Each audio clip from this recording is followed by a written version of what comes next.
Welcome to Take It from the Iain Woman. My name is Susanne Müller, your host and the Iain Woman. This podcast is about empowering yourself and others to make real changes in the world. You will hear from everyday, smart, sophisticated, hip people like you and me. Not everybody has to be an Iain Woman to impress the world. Together, we will learn from the sports and business leaders how you can become a more successful person as an entrepreneur or a leader.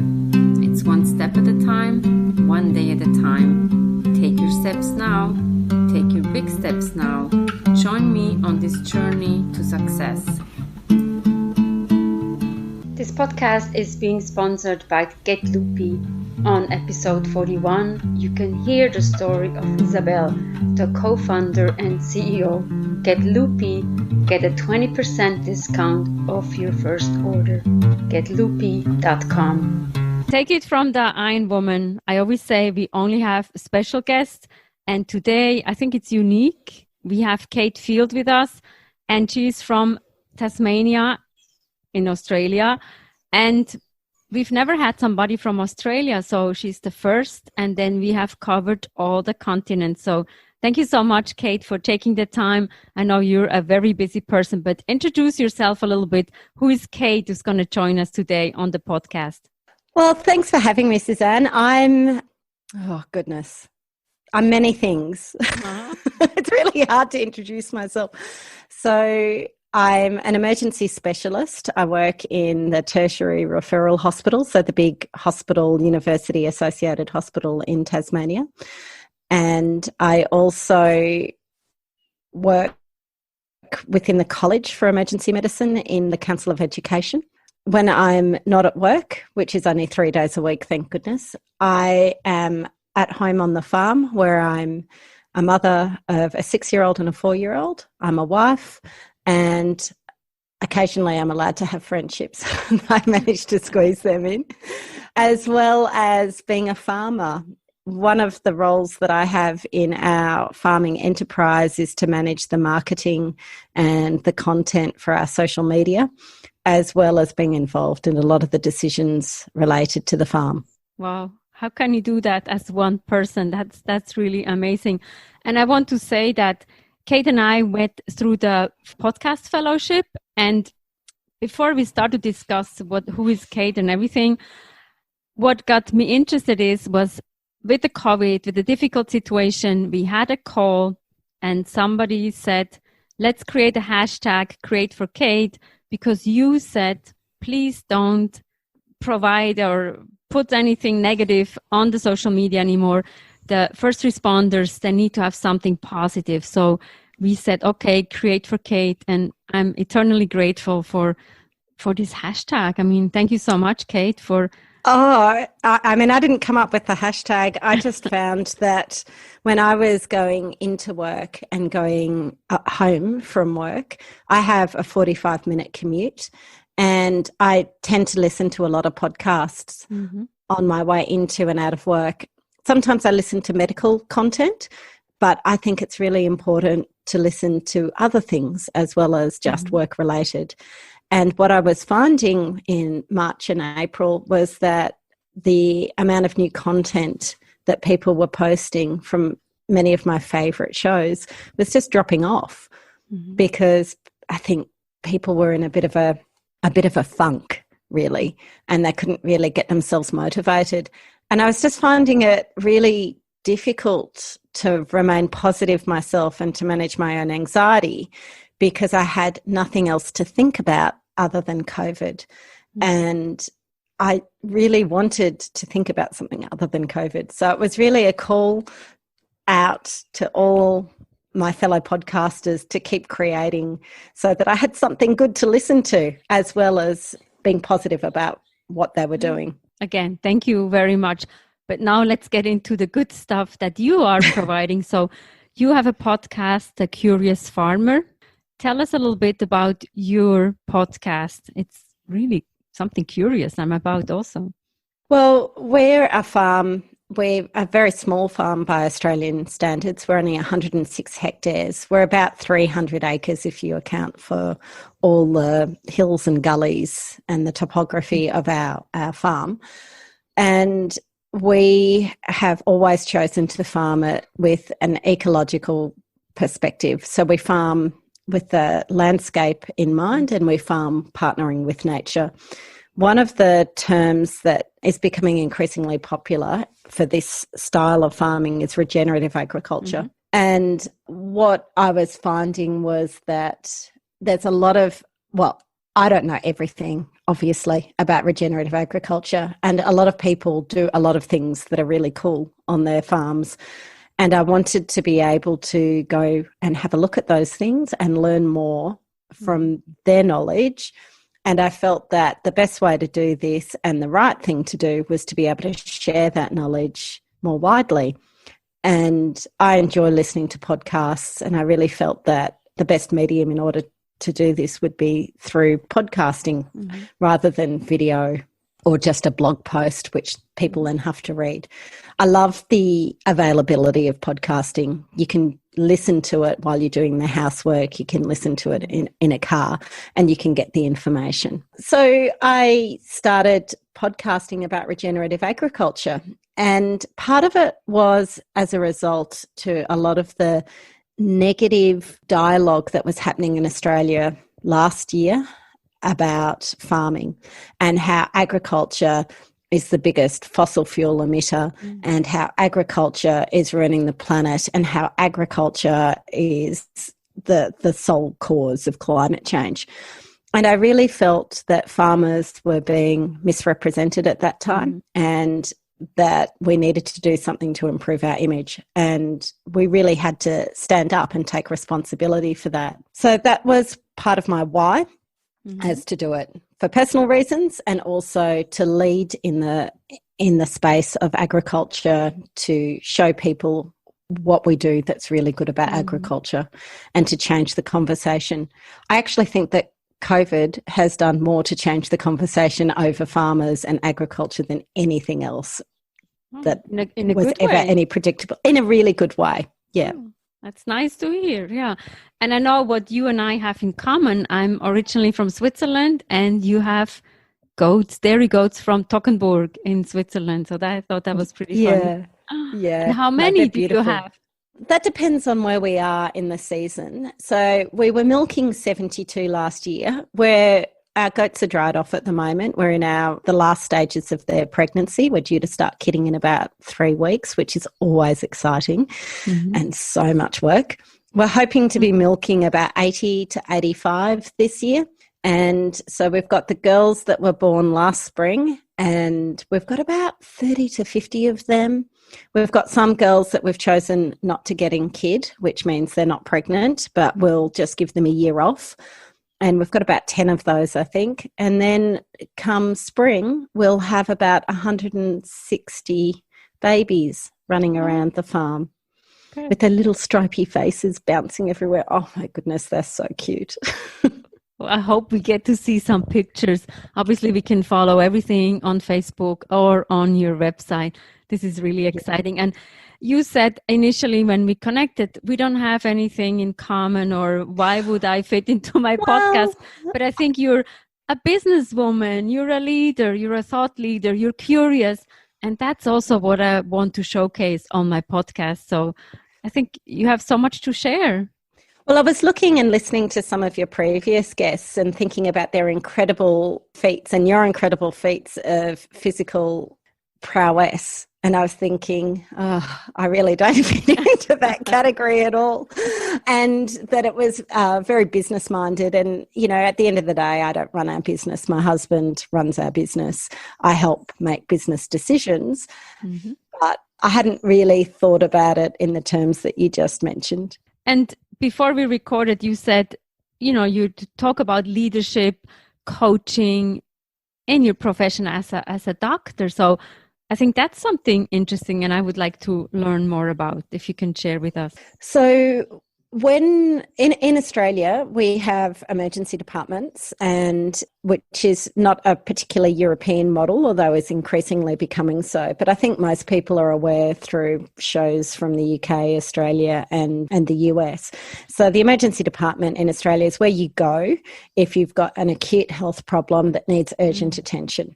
And that is a specialty, a recognised specialty in Australia, and it's actually got one of the best reputations for its training of doctors.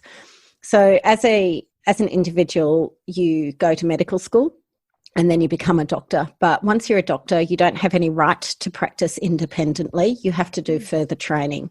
And so after an internship, which is where you very heavily supervised, if we think that you're safe, and it's a way of gaining experience without putting the public at risk, because you're really not allowed to do anything without someone looking over your shoulder, we give you what's called general registration, but that still doesn't mean that you can just set up your shingle and open a practice. You do actually have to do specialty training, whether that's in family medicine, which we call general practice, or as a specialist in another field like anaesthetics, surgery, general physician, or emergency physician. And so I became an emergency physician in 2010 and finished my training then, passed all my exams. And then since then, I have been very interested in education and training. Was working with our college body, who basically is the training organisation as well as policy standard setter for all emergency physicians in Australia and New Zealand. I started about 5 years ago supervising the doctors who were training to become emergency specialists. And I was also working with the college on many of the education committees, and an opportunity came up about 4 years ago to be the Tasmanian representative on the Council of Education, so I took on that role as well. What I discovered through my education and training of my local candidates is that often there are lots of areas that they're really strong in and some areas that they're not as strong in. And that it was up to me to try and help them overcome these, to strengthen what they were already really good at. And what I found was that I was basically in a coaching role. And often you were also dealing with personal issues that were cropping up on the side. And then my hospital started asking me to do more coaching of trainees outside of emergency medicine. And I thought, oh, hang on a second. I don't even know what I'm doing. I don't know if I'm doing the right thing. No one's ever taught me how to do this. I've just intuitively gone along.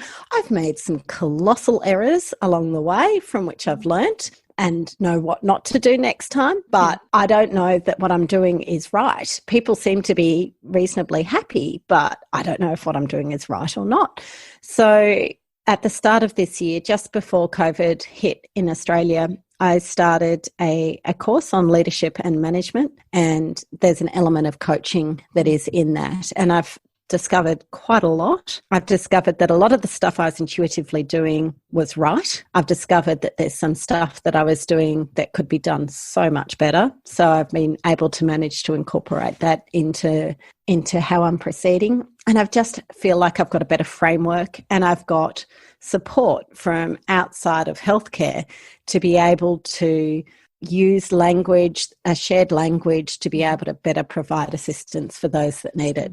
It's really been exciting for me, and I've really felt myself develop. I've also or been able to get over my own baggage that I've had lurking in the past because I've been empowered to do so. And I like when you say, like, you did it with your intuition.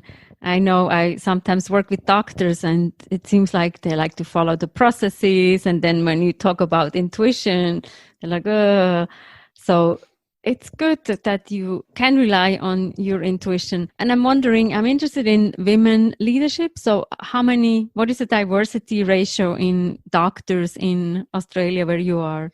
Oh, in doctors generally, I can't answer that question. In emergency medicine, it's increasingly becoming 50-50. When I started my training, I think it was about 10 to 20% women. And so we've had a great increase in the number of women who are getting through training to be able to improve the gender ratio. One of the things about emergency medicine that is really appealing to me as a woman who now has a young family is that it's easy to work fractionally. So I work 0.75. You go to work, you do your work, you go home. There's no phone calls after work unless you're on call, but that's once a fortnight or something, once a week. So there's no rooms. You're working for the hospital, which means that your leave is covered. You don't have to find locums. There's an emphasis on professional development and providing non-clinical work as well as clinical work. So it's a very attractive proposition to women as well as men who are interested in having a life outside of medicine. I know many doctors around the world identify themselves only as a doctor with nothing else. The thought of being a husband or a wife or a parent comes a lot further down on the list because their work is so consuming. And that was a very conscious decision that I chose not to make. I like that. Sometimes we also need to focus on what is important in life. It's the job, yes, it's important, but then the family life is also important. And I know we can see on your beautiful website, your children or on Facebook, and they're integrated and they're 4 and 6. How much can they help you with the goats, or what is their preferred task that they can help you with?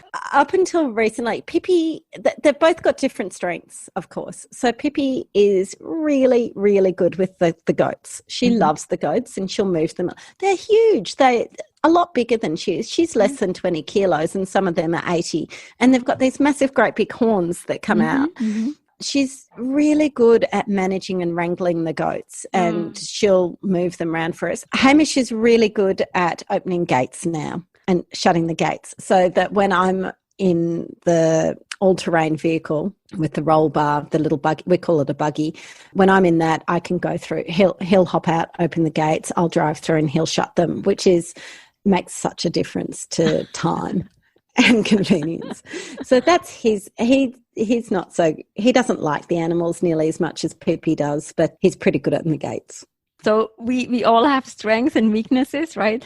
But let's focus on the strength. Wow, this is so cool. So I know it's the spring season coming up in Australia, so I wish you well. And I hope all your goats, the little goats, will be happy and healthy. And they provide a lot of milk and eventually a lot of cheese. Thank you very much, Kate. This was really inspiring. And if you ever think you don't fit into a podcast, I think the podcaster can always fit you in as a special person. And we want to make sure it's about create for Kate, do something positive. So thank you so much. Thank you, Suzanne. Pippi. Yep. This is the daughter. Pippi, can you tell us about the goats and the babies? Are we going to have some babies soon, Pippi? Yes. How many do you think? We're going to have lots or not many? Many. Many. And what, do you like the babies? Yes. Why do you like the babies? Because I like Do they have a soft fur, or how is that when you touch them? soft fur. And do they run around with you? Yeah. Sometimes it's bit, sometimes they don't. And what do we yell out when we want the babies to come to us? Salut! Sally, Sally, Sally. Good girl. That was great. Oh, this is great. Thank you. How cool was that to learn from a doctor, an emergency doctor, a farmer, a coach, a mother, and the mother of all those Toggenburg dairy Swiss goats. I wish her luck. Let's check on her website when the baby goats are here. Take it from the Iain Woman. Every Monday, every Wednesday, we have episodes. Make sure you eat healthy, and healthy snacks can be Get Loopy, getloopy.com, the plant-based snack. You get 20% off of your first order. Take it from the Iain Woman. Leave us a comment. Maybe you have a question. Thank you for listening. See you next week. Thank you.